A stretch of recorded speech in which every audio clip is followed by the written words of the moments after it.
We're at a point of the year where things have calmed down politically, at least over in St. Paul at the Capitol, because the session finished up just over a week ago. Now we start to focus fully on the governor's race. We're going to see those campaigns really kicking into gear. Of course, the convention's coming up this weekend.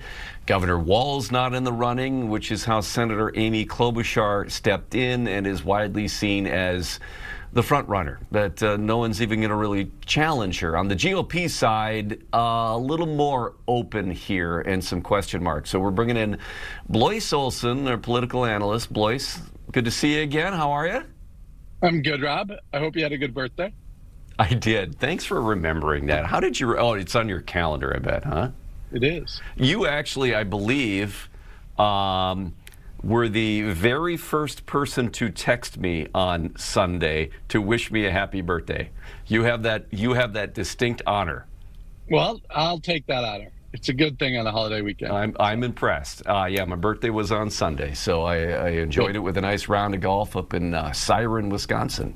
Oh, awesome. Yeah, it was a good day. Let's see. I was reading your newsletter this morning, and you're saying, we've got the conventions coming up here this weekend, one in Rochester, one in Duluth, and you believe that we might hear about a running mate for Amy Klobuchar yet even before this weekend. Well, yeah, I mean, obviously, she's probably has to name one before the convention. That is tradition. They also need to endorse the running mate. It is a ticket in Minnesota, so these aren't separate offices. So I would expect in the next 2 or 3 days that she'll make an announcement on who her running mate will be. She is obviously very known to be deliberate and thoughtful and very careful. And so I'm thinking she's going to go with a more careful choice than somebody we've never heard of before. And what defines careful in the world of Minnesota politics right now? Well, somebody who has a track record, there's no surprises on their record. She would have vetted them probably more than anybody's been vetted for lieutenant governor in a long time. And she wants to know she can work with them, or that they're going to take an area of policy, Rob, that maybe she can kind of delegate that leadership to them. One area would be fraud, one would be rural Minnesota, something where she can kind of let them run with it and not worry about it. I think that's kind of the personality she brings to the ticket. Do you expect, you had mentioned one name that's being floated out there, if you want to talk about that or not. I mean, do you expect this would be a name that people would recognize, or not necessarily?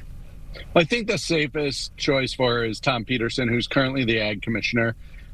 He knows rural Minnesota. Ag is going to continue to be an issue. She has a very good relationship with Tom, and they know that they can work together. So he's been ag commissioner under Governor Walz. He's very well thought of. He works well with both sides of the aisle. And I think if you think about Democrats' challenges in rural Minnesota, it makes sense for her to have somebody who can be connected to rural Minnesota. Okay, so the DFL nominating convention this weekend in Rochester, Governor Walz not attending. They said it was partially scheduling, partially that, he's stepping aside, so why, take some of the oxygen, just exit the stage.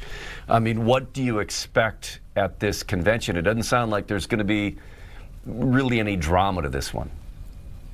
No, not a lot. The contested Senate race is probably the biggest news, as well as the auditor's race, which is an open seat.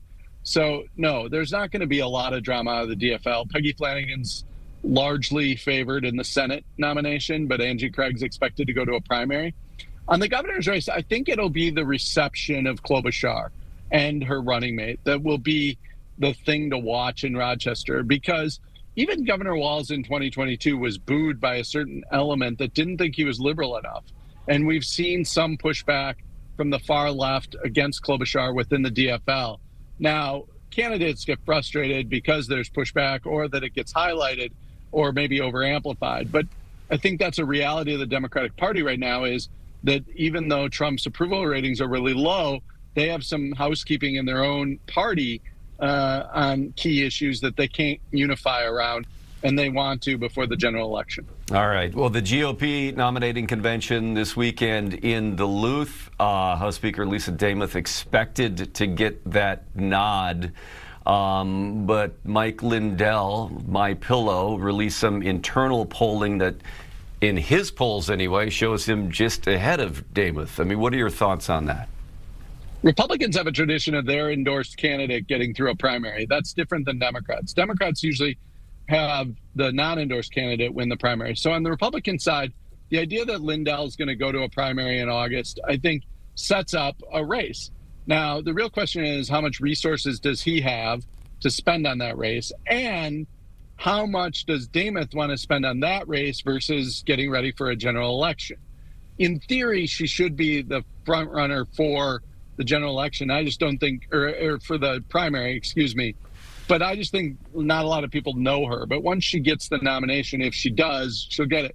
Kendall Qualls is going to put up a pretty good battle there. And insiders say they expect the battle to go 3 to 6 ballots in Duluth this weekend. And as we think that through, that's where Lindell can play games. If Lindell has a block of delegates that he can throw to Qualls, knowing or thinking he's the weaker candidate in a primary, that could kind of put a big wrench in Lisa Demuth's plans. There's also another set of candidates, including kind of outlier folks. Mm-hmm. And 4 years ago, Rob, what I would say is those outliers threw their votes different ways, which ended up in Scott Jensen getting the endorsement. So just don't count anything out. And, you know, Scott Jensen was among a couple of people here that was running again and pulled out. Kristen Robbins is out.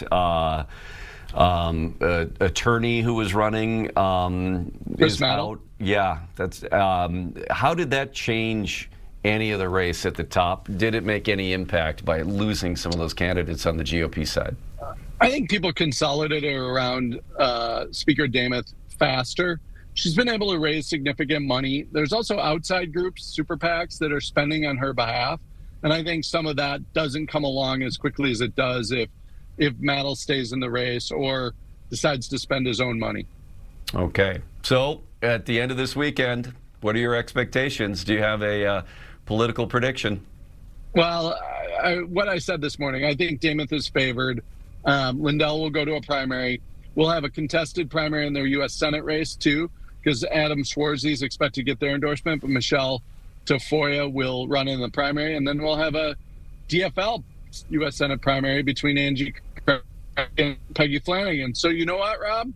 Prediction is we're going to have plenty of news the whole rest of the summer. Yeah. You know, and I was going to let you go, but you just brought up another question. I just wanted to get your thoughts on here, too. The Flanagan-Angie Craig race for the DFL, you know, for U.S. Senate.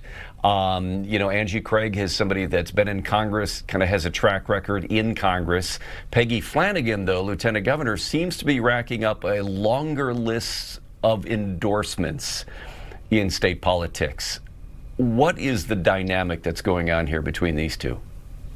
It's a snapshot of the entire National Democratic Party right now, the Bernie Sanders wing versus the more moderate wing, and how delegates versus voters feel about that. Okay. Delegates always have tended to lean towards the fringe, but this will be a test in Minnesota if the win in a primary model that Mark Dayton and Tim Walz used can hold up for Angie Craig. Okay. Interesting race to see here, too, with Angie Craig positioning herself as I represent a purple district. I can represent a purple state. But Peggy Flanagan certainly has a lot of momentum going behind her, too. So, for all sure. right, Blois, thank you. Appreciate the time, and thanks for the birthday wishes. See you guys. All right, see you later.